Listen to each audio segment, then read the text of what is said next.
తమలపాకుతో పకోడీ చేసివా? ఈ తమలపాకుతో పకోడీ చేస్తాను.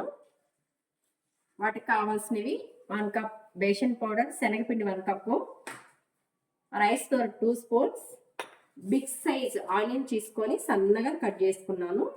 ఇప్పుడు ఈ తమలపాకుని ఆల్రెడీ వాష్ చేసుకున్నాను. వాష్ చేసుకున్న తమలపాకుని సన్నగా కట్ చేయాలి.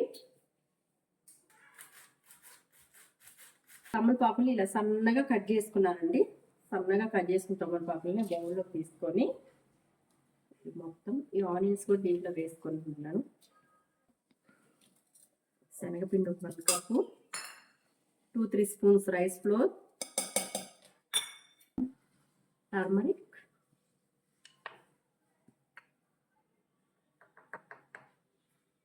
Salt 1 spoon, red chilli powder, ginger garlic paste 1 spoon. కొంచెం వాటర్ వేసుకుంటా ప్రాపర్గా మిక్స్ చేసుకోవాలండి. బాగా స్టవ్ ఆన్ చేసుకొని బాండీ పెట్టుకున్నానండి. ఆయిల్ బాగా కాలిపోతా ఉంది. కొంచెం కాగే ఆయిల్ తీసుకొని వీటిలో 2-3 స్పూన్లు ఇలా యాడ్ చేసుకోవాలి. ఇప్పుడు పకోడీ వేసుకోవాలండి.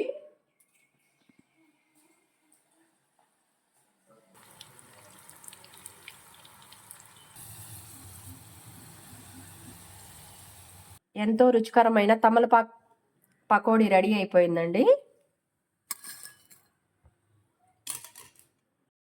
రుచికరమైన తమలపాకు పకోడీ అండి. చాలా టేస్టీగా ఉంటుంది. మీరు బాగా ట్రై చేయండి ఇది ఒకసారి. నేనైతే ఇలా ట్రై చేశానండి. నా వీడియో మీకు నచ్చితే లైక్, షేర్, కామెంట్, సబ్స్క్రైబ్.